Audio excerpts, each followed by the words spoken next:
I like that, hit and record is good. Yes, I have servants. Oh, well, I suppose we're socially isolated. Yeah. Yeah. I'm Like, I'm a Tyrannosaurus. yeah. That's why you died out. Yeah. Welcome to today anyway. We're going to be looking through some of the wines that we sell in store. This one's about Zontes Footsteps. It's got a few notes that I'd read first. So I thought this would be really good to get some different perspectives and points of view, not just mine. So we've essentially got Pat Ferguson, who we're going to call the novice. Yep. That's fairly true, isn't it, Yep, Pat? Yeah. very. Yeah. We've got Dan the man. He's the knowledgeable. I know stuff. Yeah, I drink and know things, he Yeah. says. And I'm the know-it-all, Andrew. We're a work of Purple Palate. We all drink wine, some of us a lot more than others. I'm looking at you. I've got no one else to look at. True. But we're going to go through some of Zontes Footsteps wines. Now, Zontes Footsteps was established in 2003. It's based in McLaren Flat in McLaren Vale, South Australia. It's owned and run by a guy, Brad Ray, and Anna Fisher. We met Brad years back now. It's been a long time between trips, a actually. long time actually. You've really got to get your ass up here again soon, Brad, once all this is over, obviously. But yeah, he's the Canadian-made good. That's how he introduced himself to me the first time I met him. It's actually quite a cool story about how the winery's name came into being.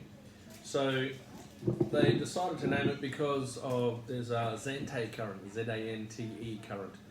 It's a table grape that used to be grown in the vineyards that they had. They've now replanted those obviously with wine grapes. And during that time they actually found boulders with dinosaur footprints in them. Diprotodon. Sounds like something that fell over. No wonder it died extinct away. So Diprotodon footsteps. So they got Zontes Footsteps was grown from there. Over the years, they've managed to acquire some vineyards, and most, if not all, of their wines are off of their own estates, but they do buy some from some of their friends' vineyards. One of the original owners, before he passed away, was a guy called Carl Lindner from Langmile Winery. And it was a couple of his vineyards that used to go quite regularly into Brad's stuff. So we're going to look at the reds today because they're the ones that sort of we sell a lot of, and it ticks our boats. So we're going to have a look at the Love Symbol Grenache 2018, the Violet Beauregard Malbec 2018, the Chocolate Factory Shiraz 2017, and the Blackberry Patch Cabernet 2018. Is it a straight Grenache? Straight Grenache. Yeah, I always wonder about that whenever they say a straight varietal. I always find that I'm always thinking because you can have up to 15% of other varietals in there, how much they put in, but Brad pretty much assures me that it's 100%, so we'll take his word for it and we'll go from there. If you're wondering why we're doing this on camera or it's in the future, essentially there's a pandemic running around and we can't do wine appreciations as much as we used to. That being said though, we'd still like to have a drink, and we find this is a really disreputable way of doing it. So I like the big. I like the big glasses, yeah. So this is the Love Symbol Grenache. So it's got a fairly deep colour. You might so just a bit of history on Grenache. Grenache is a southern Rhone varietal. It's heavily planted out throughout the southern area of France, particularly Languedoc and Roussillon, and in Spain, where it's a major grape varietal down there. It's generally fairly low tannin, but produces quite high alcohols early, and it usually is a very soft but really fruity driven style of wine.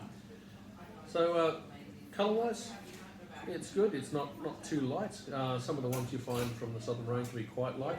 Others can be quite inky and dark, depending on the region that it's from, and particularly the night time that's left on the vineyard. This one's got really lovely perfumed nose.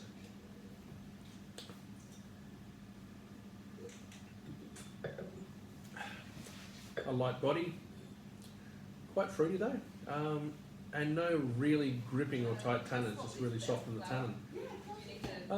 So I'll go first up to Dan. So what's your take on it? Okay, that's Dan for good. That's good.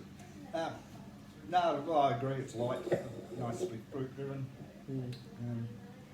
I get a little bit of grippy tannin out of it. Not persistent tannin, No. but it's a little bit grippy up front. Yeah, there's not none of that really drying tannin that you'll see in a Cabernet, but there is a little bit of grip there. It's almost like a slight tarriness to it, slight tarry tannin.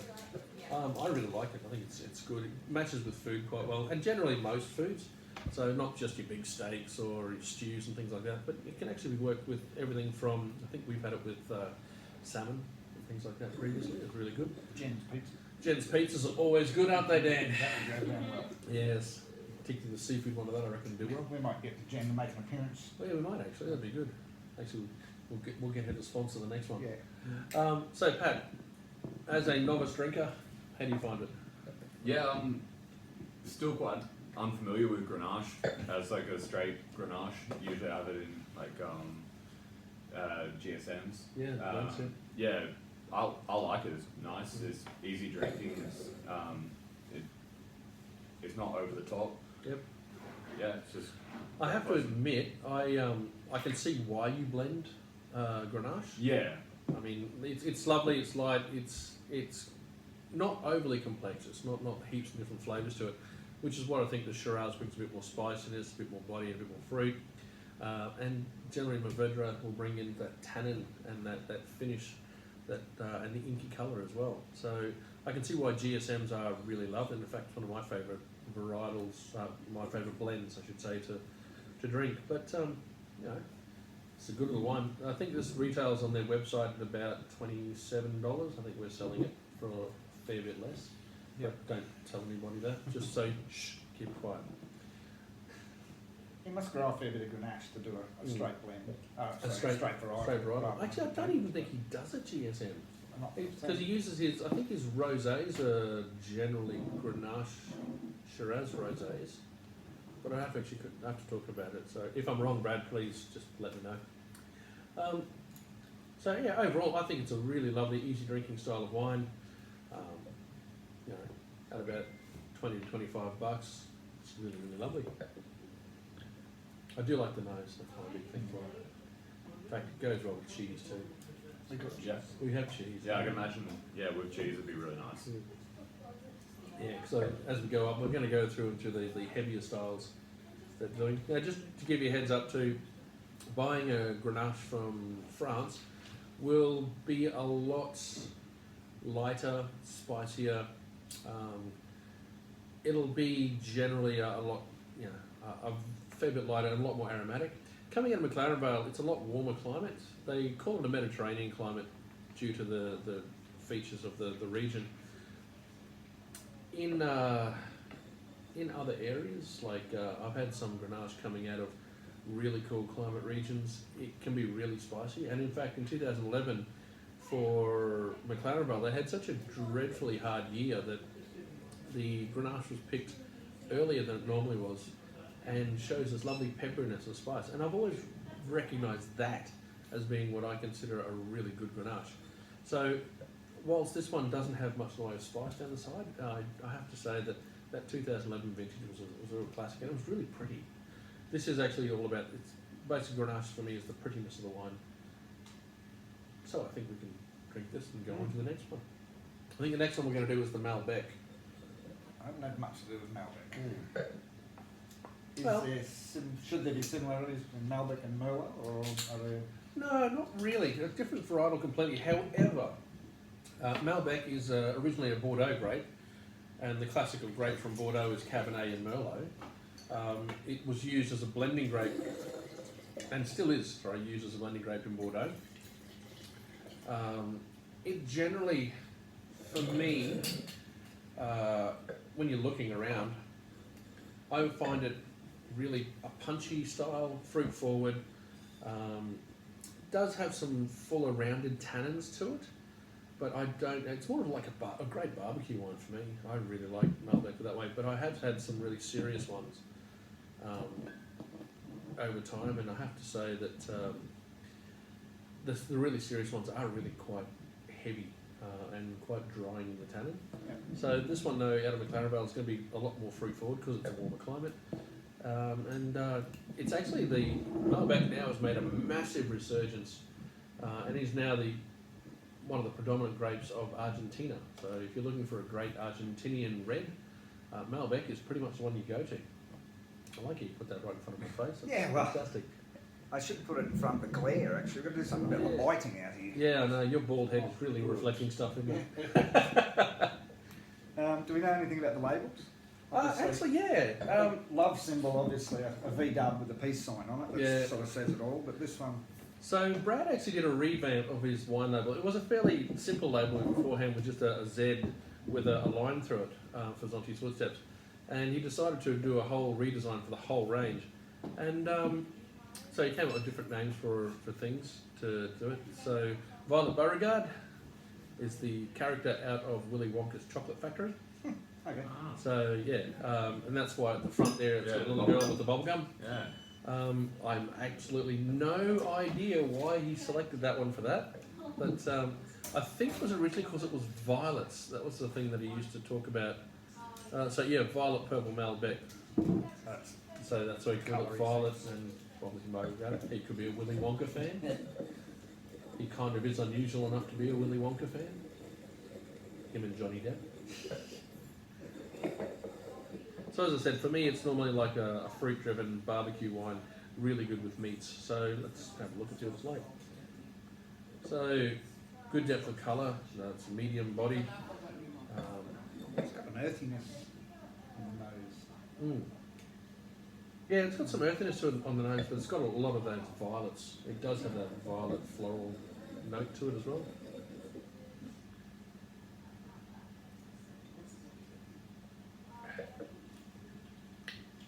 You find the tannins in that a lot more gripping. It's still quite round and a lot fuller on the tannins actually. Yeah, it's really good. Yeah. It's good. Yeah, you get those really black plums coming out of it. So what happened to bingo? If you'd seen the day that I had today, well, you did see the half the day I had today. Yeah, I would have got a chance to do it all. Sadly, though, I didn't. But by the time we put this up, we'll have a bingo sheet put out for it. Excellent. Yes. For you playing at home, download the bingo sheet, and you can actually play bingo whilst doing this as well, or even buy one of these wines and drink it with us. Yeah. I think drink with it. I'm looking to do this as a live stream, like every Wednesday. Yeah. So we'll It's put not out going to drink Tuesdays and Tuesdays and Wednesdays. Yeah, I'm sorry, Dan. It's a tough job. It's a hard life. You up for it, Pat? Yep. Are you off Yeah. back? Yeah. Yeah. So what do you think, Pat? What's your take on it? Yeah. It's a weird one. Like it's really round. Like, I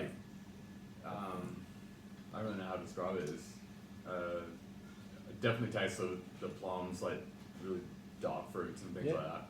But yeah, I don't know. I'm just Are you getting sort of this really gripping, tight. gripping tannins in the back of your palate? Not overly. No? Like not from because I normally drink Cabernet. Yeah, it's like it's really right forward on the tongue. Yep. Yeah. Not too much at the back, but makes it more pleasant to drink in some ways. Yeah, and I imagine it mixes better with a lot of foods. Well, yeah, this is really a really good meat one. So everything from sausages, chops, going into steaks. Yeah. Yeah, it's not overpowering. Yeah, Yeah. and if you think about where the region where this is probably the most predominant grape is Argentina, their main thing is barbecue. Yeah, like The spicy guts. chickens and Yeah, so it can hold spice as well. Just spice really likes sweetness, and whilst this wine is actually fermented dry, it's got enough fruit that you can actually get that balance of sweetness to. yeah. It's good. Yeah, I can definitely see that. Like, especially with barbecue spice. Yeah. Definitely better with food. Yeah. Jeez. Because I get quite an earthiness there. Yeah, I'm getting that earth in the back palate particularly. Yeah, I don't know. I don't know if it's because I sort of make it Malbec and Merlot. I put them together in one bucket, I suppose. But Well, it's not. As I said, it's not unusual to think about it in a similar context. Merlot. The problem with Merlot has been the same problem that we've had in Australia in regards to Merlot. We've made soft, easy drinking styles of Merlot because that's the warmer climate that we have. We weren't looking for tannins, we weren't looking for structure, we were looking for something easy to drink that we could produce lots of. And that's what we do with Merlot. And the problem is, of course, if you ever have a really good Merlot, particularly from France or even coming out of places in America, you try a Merlot, it's gripping, it's tight, it's earthy, it's got tomato bush, it's really lovely. And I see this being with slightly vegetal characters, but none of the really green beans or the tomato bush that I would see from the Cabernets or the Merlots. But it is definitely in that same spectrum where it's got a bit of that earthiness, but no real forest floor. I think it's a great little varietal to have. It's by itself too, it's just really nice.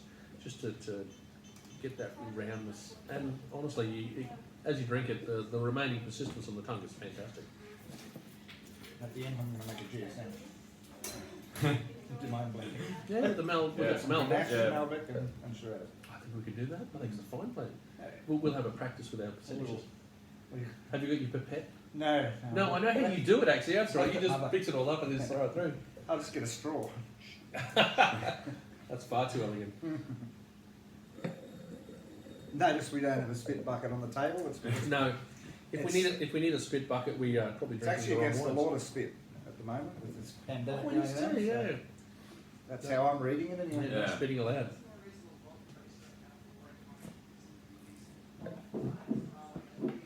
All right, on to. It's very warming. Yeah, it's good. It's good. Two nice glasses of wine pretty quickly. So we're on to the Chocolate Factory. This is the biggest seller that we've got in store.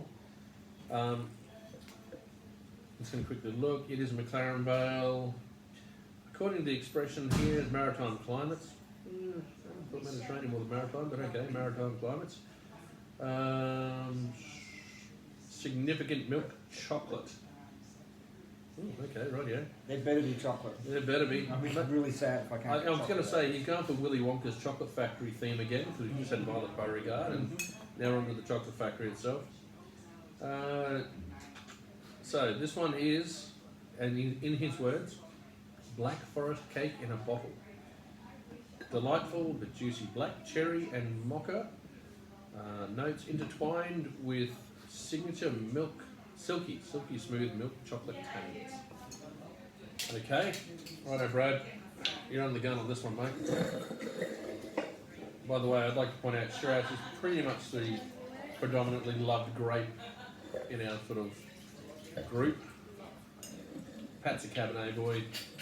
Dan likes pretty much anything. Yeah. And I've got to try everything. I must admit, I can't wait till we do a Chardonnay session. I'm looking forward to that. Yeah, Nothing under $35. yeah, it's got to be all $35 and up. Just let the reps know we will be hitting you up for that. Yes. Awesome.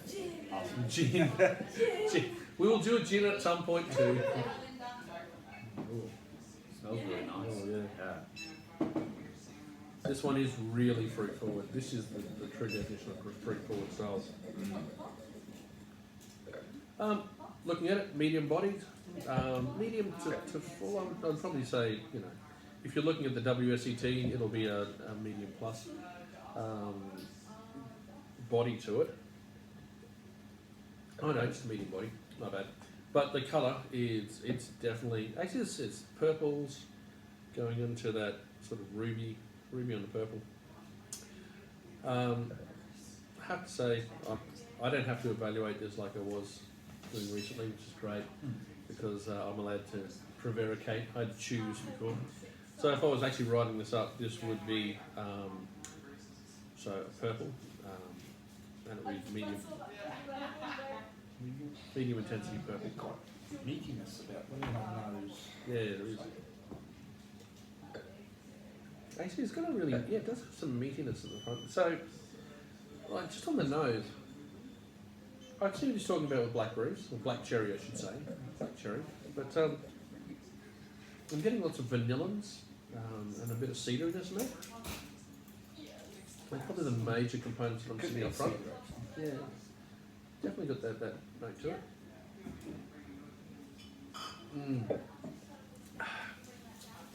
So Shiraz classically was found in the Northern Rhone, but is grown pretty much everywhere in the world. Works really well in a wide range of climates, everything from cool climates all the way up to really warm to hot climates, even tropical climates in some cases, depending on the microclimate inside. It's always fruit forward, it should be spicy, and it should have some smooth tannins. This has all those. It is definitely fruit forward, very quite intense, like pronounced fruit. It's really lovely. The tannins are really lovely and smooth, so they're not tight or fine. They're not gripping. They're just really smooth and quite lovely. And it does have a bit of spiciness. Generally, that sort of black pepper spiciness that I see in South Australian Shiraz. But for me, it's actually just the fruit. It's not one-dimensional. It's not just a simple fruit. It's actually got that black cherries, but then you're getting all the winemaking notes or the secondary characters with oak in the form of vanillins, a bit of cedariness. There's a bit of fruit development as well, but it's nowhere near what it's going to be. If this wine was laid down for about 5 or 6 years, you'd actually find that it'll be quite developing some really jammy notes to it. The alcohol of it is pretty up there, 14 and a half? Yeah, 14 and a half. It's getting up there, and some of the clients actually talk about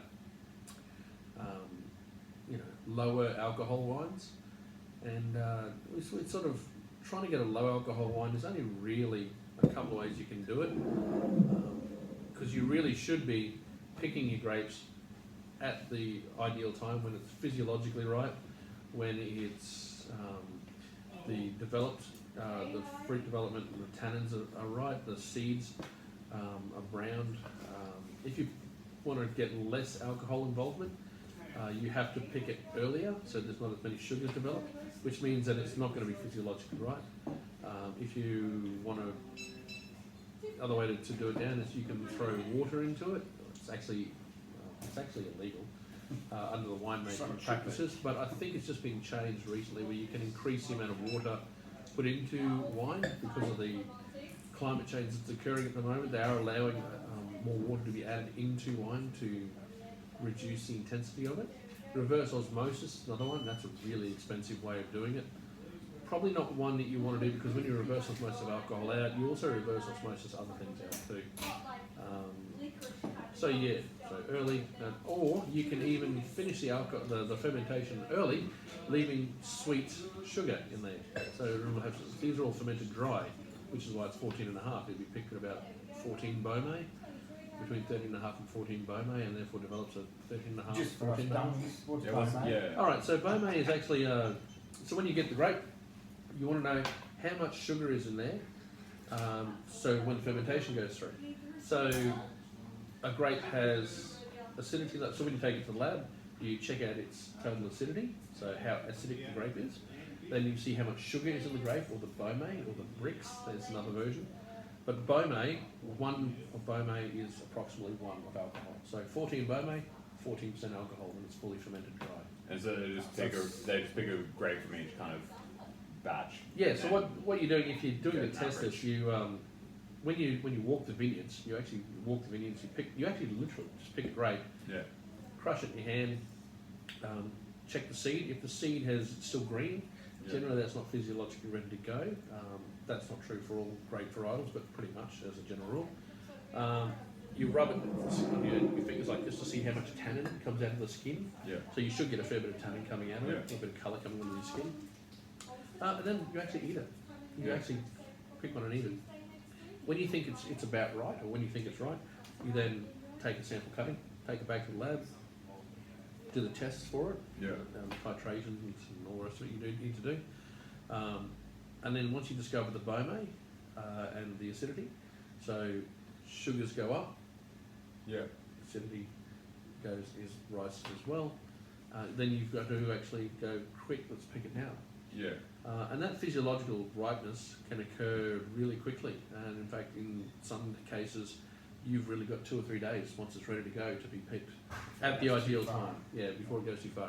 So it's measurement of the usable sugars in the fruit to change in alcohol. To change the alcohol. Yeah. Would that change depending upon vines like itself, or is it pretty for one area? It's usually pretty similar. There are some varietals that can be physiologic. So there's if we physiologically ripe earlier, Yeah. and later. So, for example, let's just take Bordeaux as a really good example. They grow Merlot, Cab Franc, and Cabernet. Yeah. Merlot is actually an earlier ripening grape. Yeah. So therefore, you can pick that a little earlier Yeah. than you would the others. Cab Franc is about a medium area for picking, and Cabernet is the later one. Yeah. So this means that in a really difficult period, like if you're going to get rains coming in or anything happens, you actually do get a crop. So Yeah. you've got some that you pick early, like the Merlot, you pick early. Cab Franc, you pick at ideal times, and then Cabernet, you pick late. And in fact, in Bordeaux, Petit Bordeaux is actually the latest grape to be picked. So therefore, if you can get a Bordeaux that actually shows great expressions of Petit Bordeaux, that means it's been an absolutely outstanding vintage. Okay.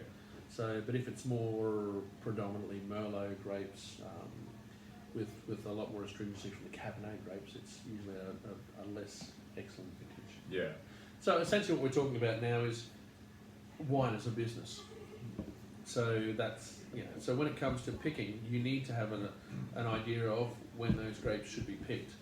And they all show the same sort of thing with physiological ripeness. The grape's got to be physiologically right. It's got to have the right amount of acidity to it. Otherwise, highly acidic wine can be picked too early. But if it isn't picked too early and picked later, the alcohol will be high, but the acidity will be really flabby. So you've got to balance off fruit to acidity, to tannins, and alcohol. That'll also change how long you can age it, I guess, as well, would it? Aging, is a fairly important part because acidity drops as you age, but fruit dulls away. Yeah. Actually, I was talking to another winemaker, a guy called Walter Clappers, and he said that those 15.5% and 16% alcohol wines, he said they're not, from his own experience, is that they have a tendency to fall over quicker than well-made balanced wines at 13.5%. And that's what he suggested, possibly, that higher alcohol wines might not age quite as well. And yet, part of the thing of aging wine is alcohol provides one of the protections for it. Yeah. Tannin provides another, acidity provides another.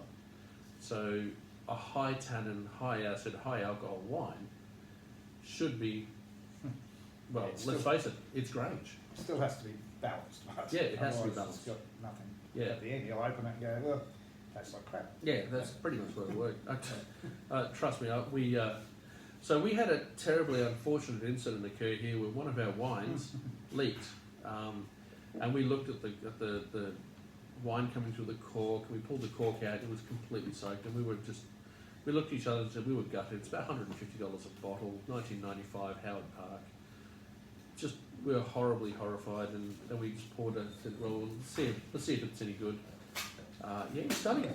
It was really good. It was different. But yeah. It grew on me after But- the first couple of mouthfuls. Oh. Like, hang I on, loved it's it. all right. It was Smooth, excellent. It was, yeah. It was different. Yeah, there's But it was good. a lot to the taste. Yeah. Yeah, that's what I really like about it. And that's what happens when you age wine. The complexity grows because you get more tertiary development. It won't show highly fruitiness level. So if you like a McLaren Vale Shiraz, and that's what you like to drink, I wouldn't be chasing aged wines because that fruit forward that you really like from McLaren Vale Shiraz won't be sitting there. You won't have it. It'll actually get a lot more of those sort of coffee, chocolate, leathery notes, Like and nut kind of. nuts, Yeah. cedar. But that's stunning, that wine. It was. Actually, so let's go back to this now. So Pat, you're a Cabernet drinker generally? This is Yeah. Shiraz? I was put off by the smell. I thought it was going to be more intense, judging by the smell, but yeah, it's really nice. There's a lot of flavour in the back. Like, Yeah. it's not as bold as some of the other Shirazes I've had, but I don't think it's as bold, but it's probably, for me, it's probably better balanced than some of the oh ones I've had. yeah, no, definitely, yeah. Yeah, I was just because I had it after I had the Cabernet, and I think my palate was onto Cabernet at that point, and yeah, I was just expecting. I don't know. I was expecting more like darker heavier tannins. Heavier tannins, Yeah, darker fruits, and yeah, the smell was really pungent. Did you get chocolate? Not really. That's a really good question. Did Yeah. you get chocolate? I didn't actually get. I chocolate. couldn't say that I did. Okay, I can, but it's not milk chocolate like you're talking No. about. It's bitter chocolate. Oh, like yeah. Oh, okay. I can see like That's a dark, 70% cocoa yeah, like a chocolate. Yeah, Yeah. like a That's really dark that's chocolate. my Yeah. that's my Gold. Yeah, oh gold. That's a prime example actually. Yeah. In fact, that's what we've got at home. And this is generally what I find, and this is a very general statement, so take it for what it's worth. In McLaren Vale, when I've done the Meet the Makers events and things like that, I find that McLaren Vale has bitter chocolate, like that 70% cocoa dark chocolate. Barossa, I find, particularly in Valley, is a lot darker, has dark chocolate, but more of a mocha hit to it. And the Valley floor is definitely that chocolatey sort of finish. But that's just me. That's my taste. That's how I view it as an opinion. And the worst part about anyone talking to you about wine, and I mean anybody, is you're taking something that is incredibly subjective. You know, you might love it, might think it's the greatest thing in the world. He might hate it. But then trying to make it objective for everybody. And that's what wine judging is really difficult. Because you're sitting there going, this could be like, and I've had this when I did a wine judging down in Barossa. I'm unashamedly, I like American oak. And I had a wine that I drank that I went, that's American oak, that's balanced, it's got, you know, but the oak was probably a little bit overt on it, but I thought it was fantastic. Coconut, just fantastic, brilliant. And it was not as highly rated by the other judges as it was by me. And when I asked why I was wrong, they said, oh, the American oak is too overt. And I said, but isn't that a good thing? And they said, no, we want to see the expression of the grape. So, again, subjectively, I loved it. Objectively, it wasn't a winning wine. Wasn't what it was. No, it wasn't what they were looking for. Yeah. And that's out of Barossa though, Yeah. which was, and probably still is to a point, the American oak sort of uses. Now that's changed a lot. Since 2011, they have changed a lot to much more French oak. So yeah, that was taking a subjective thing like wine and trying to make it objective. It's very difficult. What you like is what you like, and you shouldn't really ever be swayed by anyone around you about what you should and shouldn't like. However, you should really understand why you don't like it. That's probably one of the big parts. Yeah. I mean, I've had wines that I have looked at, and these are ridiculously expensive wines, insanely expensive wines. And I wrote up a wonderful tasting note for it because it was an exceptionally good, well-made, perfect typicity, great from the region, and a classic style of that wine. Would I buy it myself? Not in a pink fig. And that's literally, if I had that kind of money to begin with, Yeah. no, I still wouldn't buy it. So, again, objective and subjective. No, well, you can pick up a good bottle down at Purple Palette for $24.99. Wait, just come back. What's typicity? Okay, typicity is how typical it is. So, typicity of a varietal. So, this is actually quite typical, Okay. or typicity. Yeah. So, very typical of a Shiraz in the style. Average, an average variety. Well, not like Oh, not average, an average, but but yeah, yeah. but like It's Yeah. typical of the varietal. One of the things is when we talk about typicity, especially in the context of wine, you can be given a wine that is, and this is probably a really good example. If I give you a wine, it's dry, it's got nice fruit up front, it's got rounded tannins, finishes quite short though. It finishes quite short. It's a really pleasant dry red. You really enjoy it. You thought it was a really nice dry red wine. It's great. It ticks all the boxes that you like in that wine. And then you find out it's made of Pinot Noir. You go, well, I don't drink Pinot Noir. it's a good red. It's a good dry red. Yeah. It's not a great Pinot. And this is, there's the French argue about this as well, saying that wine shouldn't be about the grape, it should be about the region. They call it about their terroir. Whereas Australians and most of the rest of the world talk about varietals, which is why we put varietals on the bottom. yeah. So again, it's one of those things that you So you come to expect, right? Yeah. I like a Cabernet Yeah. because Yeah. I like a Shiraz Yeah, because but then you like different things in the Cabernet. Yeah. You might like, you yeah, can get yourself a smoother nice or- box monster. It says Yeah. classic dry red. And Yeah. wonder what's in it. yeah, You know, it's classic and it's dry. Also, the other part of typicity is when they enter it into a wine show, it could be just could be under a dry red Yeah. category, or it could be a alternative varietal category. yeah, And you have to be really aware that the criteria for that might not be the same as the criteria for the straight varietal. yeah, So you know, it's one of those things that you've got to be really aware of. So that's what typicity is about. If you drink it and go, if you drank that, you go, well, that's typical of a Shiraz. Tick the box on typicity. If you drank it and went, that's typical of a McLaren Vale Shiraz, that's really good typicity for it. You know, and that's just the words that I use for it. So that's what I think it is. So you're the Cabernet lover, Pat. So I'll get you to pour this one because.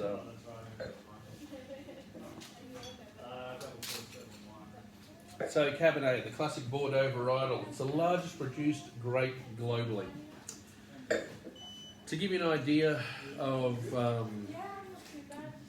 the percentage of Cabernet grown worldwide, I think, if I remember correctly, it is something like, well, Dan likes that one. Ooh, I think it's about 20 or 30% of all grapes planted, all wine grapes planted, are Cabernet, I believe.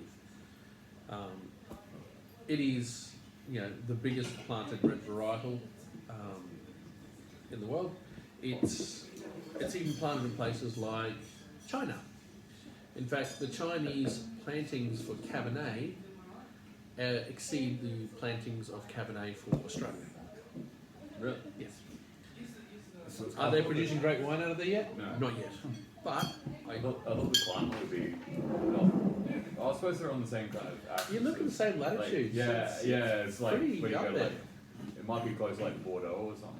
I'm trying to think of the exact the area because China. We go like north, yeah, north of China, like. No, it's not the northern area. It's actually in the middle area of China. Yeah, it's actually a really latitude-wise, it's similar. Microclimates are completely different though, and they call them micro and mesoclimates.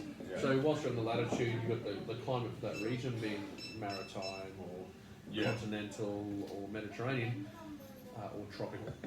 You've got where they're sitting inside that area, which is a more of a continental climate, which Cabernet far produces, far prefers. Yeah. Sorry, I'll tell a lie. It's actually maritime climates that it far prefers because you've got Margaret River, which is great for Cabernet. Yeah. But those continental sort of climates, you can actually have some really cooling climates coming in there that get a bit more moderation due to large bodies of water. Yeah. And in fact, large bodies of water generally work really, really well for Cabernet and Chardonnay, but mainly Cabernet. So like coastal kind of. Yeah, areas. coastal Yeah. areas, something that's got a good body of water nearby. It could be a river, it could be like a very large river or a very large lake. Those kind of things work really well for Cabernet. And it's one of those things. But this one's actually from, I think this is from Langhorne Creek, or is it from McLaren Vale? Fleur. Fleur Peninsula, so McLaren Vale area. So this one here is called the Blackberry Patch. Yeah. Blackberry Patch. So I want to see what Brad says about it. Going with the food thing, we've got a pie going on there. Yeah, I was going to call it Blackberry Tart, and I realised it says Blackberry We'll call Patch. it 3.14. 3.14. Yeah, pie. Actually, quite well. Oh, Quick, patent that one before someone gets hold of it. So this one says exuberant cassis, dark plum, and obviously blackberry fruits, aligning with enveloping, refined, and yet generous cigar box tannins. Cool. Oh, the acid is excellent. Yeah, the acidity is really good Yeah. too. Mouth just waters straight away, instantly. Yep, it's got cassis. Some taste. It's got blackberry. And I do see what they're talking about with cigar box tannins. So cigar box is that tobacco-y sort of. If you reach over into that, No, don't do it. then we can't I smoke haven't had a inside. cigar since Oh, you haven't either. December. It's been a good. Well done. You've done so well. Yes. But cigar box tannins, yeah, I can see what they're talking about with that. So yeah, no, it's the. It is going to be a much more forward fruit than you'd normally accept or normally see from particularly the European style Cabernets. In fact, Napa does something very similar to this as well with its fruit forward style. Although Napa Cabernets generally are a lot more oak to it, they smash a lot of oak over the top of that. This one does have. That's got some really nice tannin. Yeah. Yeah. It's not super persistent, I think. But It's got the grip, the tannin is persistent, and the blackberry notes do finish not really hugely long, but they still finish quite long. There is definitely something else in that though. I'm getting some other. I think I reckon there might be some Grenache snuck in. Yeah. Maybe Grenache or another varietal like that. Yeah. Let's have a look. Was it noticed anywhere? Cabernet, Fleur, no, not yet. Oh, here we go. No. Did you look at the back of the bottle? Did you? No, neither did I. But Cabernet Tempranillo. Oh, Yeah. I wonder if that's a straight Tempranillo. We love Tempranillo, by the way. But yeah, okay. So Cabernet Tempranillo. Okay, just to give you a heads up as well, it's going to obviously be a lot less Tempranillo, probably less than 15%, because he's only put it on the back here, I think, just for being open and honest about it.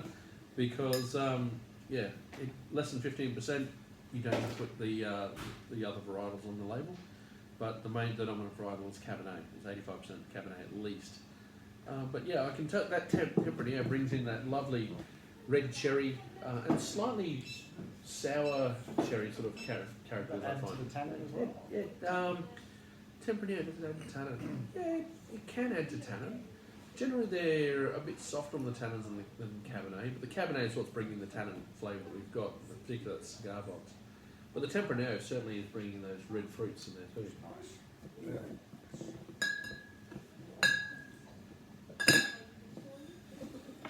Yep. So Pat, you're the Cabernet man.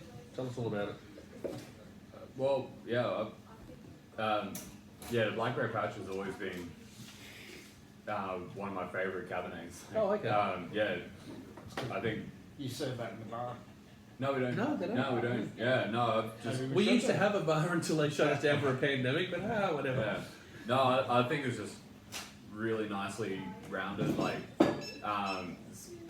it's got the tannins are nice. They're not over the top. Like, they're not like. They're not really grippy. Really, chalky. yeah, not really intense. Yeah, it's just. I think it's like a brilliant dinner Cabernet. Like suit most meals. I've literally had people ask me if it was like $100+ bottle of wine. Oh, really? Yeah, Oh. yeah. Like, Winemaker's gonna love that one. yeah. No, they thought I went over the top and I didn't. Shh. Yeah. Yeah, it's 'cause you No, work You never tell people. you never tell people that. Yeah, no, this is like, I buy this one quite regularly, at least one bottle a week on average. Staff discount help. Yeah, it does. Yeah, no, I love this. Yeah. So you got Yeah. out. That's fine. We do it. We give ourselves a staff discount. And it's enormous. We don't actually work. Yeah. Well, we work, but we only work. We work for here drinks, a discount. essentially, is what we say. Yeah, Yeah. yeah, we put money back. We put money back I think I in. put more in than I earn. Yeah. I don't know how that works. Yeah, it's Somehow just I a think more cyclical than I currency. I'm not quite sure how we're frontline workers, it seems, and Yeah. we somehow managed to get off. We support the business. Yeah. Yeah. Shop local, Yeah. and we shop really well. If you got bread and milk in the fridge, you probably wouldn't have to go anywhere else. Well, don't laugh. Someone came in the other day and said, "Oh, have you got milk?" And I said, "No." And they said, "Why not?" I said, "Because they have to go to IGA at some point." Well, we got Bailey's. Oh, we have to. Yeah. Good substitute. Yeah. We shall have to do an Irish coffee thing one day where we're going to have different coffees. We'll have to do that in the bar with the coffee machine. Then. Yes, yeah, we got. Yeah, it's your job. Yeah, have fun. Yeah. Make coffees for us. Well, I think it's excellent. It's nice, it's Yeah. crispy, Yeah. it's definitely. Oh, it's not full Yeah, body. yeah, It's, what would you call it? What's just under medium? Yeah, medium plus. Medium plus. Yeah. Medium plus body. Yeah. I will say the body is actually defined by not just the texture and additives in the wine, so the texture and the alcohol in the wine. It's actually defined also by the amount of flavour, palate weight that you'll have. So you'll, when it comes to body, higher alcohol wines will always have a bigger body. More pronounced wines may show a bigger body, but they have to be balanced off with a bit more alcohol. Alcohol is the thing that pretty much defines a lot of the body characteristics. You can get a slight glycerol sort of effect where if you ever drunk just a really pure straight vodka, it's fairly light and insipid and just, you know, it's a bit nothing. But you get a really well made vodka that has maybe some glycerol additive to it. It'll actually be a palate weight to it, and those sort of characters are certainly do appear in a fuller bodied wine. So what's the alcohol percentage of this one? I'm guessing 14. I reckon it's above that. You reckon? Yeah. Rather thick. It's 14 and a half. Oh yeah. and what's the actual limit of what they Oh, okay. give it? Let's You're give or gonna take, make me yeah. say that. Yeah. In Australia, Because in Australia, you have a 1.5% variation. You can have a 14.5% labelled wine coming in at 13 or 16% alcohol. However, I'm leaning towards the 16. yeah. If you are actually exporting it, however, into particularly the UK, which I believe these guys are, you can pretty much max it at 0.5. So maybe it's 14.8. But I remember I actually did ask Brad this question, and he looked me straight in the eye, and so I'm not going to call him a liar by any stretch of the imagination, because he seems really honest. And he said, no, we bench tested it, and it came out at 14.4 or 14.5. That being said, though, that batch testing and Well, that's right. You might not test it this one. Yeah.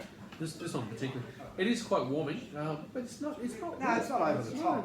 I'm just looking at Oh, you look at the legs on the that. legs on it. Just Yeah. ZZ Top said that. Yeah. Got legs. Oh yeah. Next week Yeah. we'll be bringing guitars in too. Yeah. Why not? So now we're going to do the challenge for the afterwards. You have to make the best GSM. I reckon we should try Oh, it. you give it a shot, yeah. Generally it's a Mataro you use, but this time we're using Malbec. Yeah. Righto, Dan. It's got an M. So Dan actually went down to D'Arenberg and worked with D'Arenberg to make a blend. So show us how you did it, Dan. Which, well, we did it a little more Did you want me professional. to go get a straw? Straw's not going to cut it. Yeah. Well, I'm going to go GSM. We've actually got a syringe in the first aid kit. Yeah, I'm thinking Well, we we should might say that for actually the need first that for aid something people, one mate. day. Yeah. Yeah. Right, so where's the Grenache score? That's Grenache, mate. So is there a particular measure with GSM? Obviously, it's Well, it's- Grenache, Shiraz, It'll, and it'll, Mataro. so if it says So you GSM, it's yeah. Grenache predominant, Shiraz, and then Mourvedre. But is there kind of like a golden rule of like No, percentage there's not. wise? Because Yeah. so many times I've had things that have been Grenache, Shiraz, Mourvedre blends that have turned out to be Shiraz, Grenache, Mourvedre. Yeah. Oh, okay. Yeah, and in fact, an SGM is more predominant in the Australian wine industry than a GMS or a GSM. I know this just because I'm not used to saying it, but it doesn't have the right ring off the tongue. No, it Like, doesn't. yeah. No. So are we only going to use those three? We'll leave Oh, the if you need Cabernet out of it, to, or you should can, we? you can. Oh, yeah. I reckon, It's not I reckon really use GSM. It's the. not I really a reckon- GSM Yeah. blend, so let's just do the GS. Yeah, we're going to have to do just. We can do a GSMC, but that would just sound like some sort of weird American Army comment. So I would personally use Yep. that. You personally leave that to the side so you can drink Yeah. it later. I'm just like, let me drink them now. Grenache. So that's roughly about a bit. About. About a So bit. that's Yeah. approximately what's called a Well, bit. if yeah. you go by our actual drink size line, Yeah. which nobody ever looks at anyway. Yeah. Yeah. It's about one big finger. It's one big finger of Grenache. Yeah. Ah, yes, Okay. all the girls out there. Shiraz. I'm going to try mine. I actually like the Shiraz more, so mine should really be a GMS, but. Okay. Actually, I'm going to put a bit more in there. Yeah. That. I think I'll favour the Grenache. I should just get my I own want the glass fruit of before the- you guys You want drink the them all. And the Malbec is just going to be a dash. GS and M. And M, yeah, I think it's just a dash for the M. Oh no, I like the fruit of the M. I'm not big on that earthiness, so. Oh really? I like that earthiness. I like the balance off of the earthiness. And mine actually finished on the line. How did you guys do? Yeah. Line finishes. Mine's a standard drink. Oh, yours is 1.5 standard drinks. Well, it's a 1.5 standard glass. So. What line? These aren't lined. Yeah. Oh, they are. Yeah. Okay. Look, you learn something new every day. Yeah. See, this is the. Oh, I've got one that isn't. Because okay, right. Oh no. I'm only a touch over. I'm only a touch over too. So I tried to make mine. If this is 40, really 40, good, 20. can we get a job down there? Or? I doubt it. We'll ask Brad. Brad, next vintage, if you need, we're willing. Yeah, good. But only for blending, so I'm damned if I'm going to go pick grapes. That's bloody hard work. Oh, the earthiness has come right through that. Oh, really? Have a look at mine. No earthiness. Smell. How much Malbec? Oh yeah. Just a splash. Just a splash. Yeah, just a splash. Just to give it. So if you look at the colour, Yeah. my depth of colour is quite heavy. Mm-hmm. With Pat's. Yeah, I think mine's a touch lighter. Touch lighter, and Dan's lighter. Yeah, it's a bit lighter again. Yeah. So I've tried to make mine 40, 40, 20. I think you made Mine was yours. probably like 30. No, mine was. I think about 40. 40, 30, 20? Oh, 40, 30, 30, yeah, actually, that's probably about right, yeah. Yeah, I And think. yours? I think Grenache and Malbec were about on point, and then a little bit less for the Shiraz. Okay, so you're looking at about, say, 35, 35. Yeah. Okay. Yeah, but it's a bit deceiving with Yeah. the size of your glass too, because that little bit there is nothing. yeah, I don't Top. like. Can't say I'm the biggest fan of mine. Like, You made it, you Yeah. drink it. I know, You yeah, make your I'll- bed, you lie on it. No, I'm happy with mine. I love wine. Yeah. mine's definitely more. Well, you wouldn't say any otherwise. I think. That's fine. I think mine's definitely more Malbec. Try mine. Go ahead. Yeah, that's some good social Go distance to right there. Don't try this at home, kiddies. Please don't lick my glass. Yeah, I so said yours has glass. got a bit more grip on the tongue, like Yeah. a bit more tannin. Like Yeah. this one, I think, like this. I think a bit too much on the Malbec. Yeah. Yeah. If I was literally blending it, I'd be looking at it as probably a bit too much Malbec in that Yeah. one. There's more bottles that you can put more into it. Yeah. I'm drinking out of this side. You can go that way. What sort of lipstick are you wearing? I'm missing my eyeliner and lipstick today.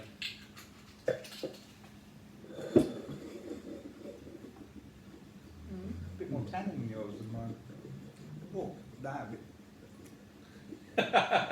It's more acidic. You didn't add any Cabernet in there, did you? No, not in the least. See, this is the thing you can do. You don't have to be stuck to a single bottle. If you really feel like it. You can Blend open them. 4 and play. Oh, so Because just- what we've just done there is literally how it's done in the winery. There's no magic, oh my god, they've made it and it's bottled. No, you can blend as you need to. So if you ever do cop a bottle of wine that you go, it's too tannic for me, or it's too much acidity, you can put something else in there to smooth it out. There's nothing stopping you. And if you got a soda stream, you could make. Oh, no. I don't know who does it, but there is a video in there. If you look up soda streaming red wine to make a sparkling Shiraz, there's a guy actually on the coast here, I think it is. He did it, and he's He's in two prison pumps, two pumps, and he used Brockenchak zipline as well to do it. Yes, but so he made it, and it actually turned out to be quite well. And so when I laughed, I looked up online, and went, oh yeah, I wonder if that's true. Oh my God, there are so many people that do that. By the way, that is not method traditional, if you're asking. That is definitely what's called the soda stream method. See, I think that tastes a bit better now. You've added what you add. More Shiraz. No, Cabernet. Yeah. Actually, no, it's a bit more tannic. Yeah. The Malbec brought some sort of earthiness and tannin to it. You've added more tannin to it, and not enough fruit to balance it off. That's just my personal opinion. So you need more like of the Grenache or the... Yeah, more of the Grenache would have been probably preferable. Yeah. I'm happy with Just mine. Stay right to where my it is. personal taste. Yeah. Like, Yeah, but you would have drank the Cabernet straight. So. You're just finding a way to Yeah. extend your Cabernet Yeah. drinking out. So body-wise, none of that's too huge body-wise. yeah, it's not... It's quite light. It's that's why I like the... not chunky and thick. That's why I like the Cabernet with the Zontes. Like, it's not a... Like, one No. bottle and you're... And you can't, you You're chew your done. hand through Like, it, yeah, you can have 2 bottles in a night and it's nice. Yeah. Don't try this at home, kids. But yeah. Try that at home, kids. Yeah. What are you talking about? I've been to your place. I would like to also say that, you know, I share. you do actually. You're a lovely fellow that way. I will say that you know, I agree with you. Look, for the most part, unless it's coming out of, you know, and it's usually generally a lot more expensive out of Coonawarra. I need to taste. If it's coming out of Coonawarra, you're going to find Come on a in, bigger come on in. body, and you'll find more This gripping is tannins. This is Vicky. Vicky. Hello, Hi, Vicky. guys. I'm allowed to cuddle her. She does work here, but she's actually my daughter too. Let so me move it's all into good. the space between Yes. you and Andrew. There you go. And You're not allowed to cuddle her. I'll because keep she's my very hands on the important. table. Yeah. Yes. Actually, I might take it out for a second. I'll go to the toilet. Yeah, sure, mate. That's good to see you put that on camera. Yeah, that's it. Sexy. We are human. Yeah. I can't even remember what I was talking about This now. thing's huge in my hand. It is. Massive hat. Tasty? Massive. It's quite tasty. Quite Try that. not That's all drink. definitely not tannin. Not too many tannins at all. Quite soft and quite easy. Just easy going. Yeah. And I made that. You definitely made a good blend there. You did good. Yeah, you good. Let's see You done good. Andrew's. Yeah. Well, she is your daughter. She Yes, can't really argue with that. honest. Like, yeah. Yeah, fair enough. Andrew's definitely has more tannins, but it's also almost watery. Watery? It doesn't have Really? quite as It's hard. much as flavour. Oh. I think you have a customer. I Yeah. think I do. Yeah, go Bye, go guys. away. Get out of here. How mean. I don't know. Very nice girl. She's very nice. I will say that Coonawarra, for example, in Australia, will have be a lot more heavier bodied and generally comes with a lot more chalky tannins. Margaret River, again, will be a bigger body wine, a bigger body Cabernet we're talking about. So yeah, but McLaren Vale and Barossa, their body is not going to be huge because it's such a warm climate. It's very hard to get it perfectly ripe at the right time. And generally they'll be more fruit forward, which... I don't think I've had many straight Cabernets out of Margaret River. no, they Plenty usually of do it Cabernet Cabernet, yeah. They're like the classic Bordeaux blends. But that being said, though, I must admit that a good, like, Thompson Estate Cabernet is excellent, like, truly excellent. Lewin Estate Cabernet is fantastic. Anything out of Warcliffe. My favourite, like Shiraz, I'm really sorry for any West Australian winemakers, but the Shiraz out of West Australia I find to be a little bit lean and elegant, which is not what I'm looking for in Shiraz. yeah. The only Again, person... that's because we're looking at varietal, not... Yeah. However, that being said though, there is one producer in WA called Cape Naturalist, and the winemaker or owner is Craig. He's actually a ship's captain, but he's right on the limestone at the top area of Margaret River, and the Shiraz that he pulls off that is just stunning. It's really good. Probably the best Margaret River Shiraz that I've had by a long way. What's the brand called? Cape Naturalist. Good Naturals. We don't actually stock any. I'm terribly sorry because it's too expensive to get. Send us a pallet of bottle, this we'll stuff. review it for you. But he actually, if we wanted to buy a pallet of it, we could Yes. bring it over here. But yeah, I'll grab a little one. you should grab a little. Yeah, you're not even on. See, one of the things about That's what Purple I Palette didn't is want to do. we believe all of our staff should know wine and drink wine. Not necessarily while they're working, but we're pretty relaxed. It's all Got good. one over there. I'll come in with you guys. Won't be any social enough. Get out of that picture. Who said you could come in here? I'm the prettiest looking one in here. Yeah, that's probably fairly true. Oh. I think we're all very. Certainly got the most hair. Yeah. I was going to say it's defined by hair at the moment. Really, it's from Yeah. lightest to heaviest over I'll see if I here. can get a wig for the next one of these. Here you go. I wonder if I can get like some sort of Trumpy wig. Yeah. There you go. That's a Trumpy wig. You can Yeah, play it's metal in my band. It's all good. Anyway, we're going to continue drinking from here, and it's probably just going to get sillier. So, drink well, drink Drink smart, responsibly. Wait, drink liquor savvy. Catch you guys. would you do like a rating system of like of your preference?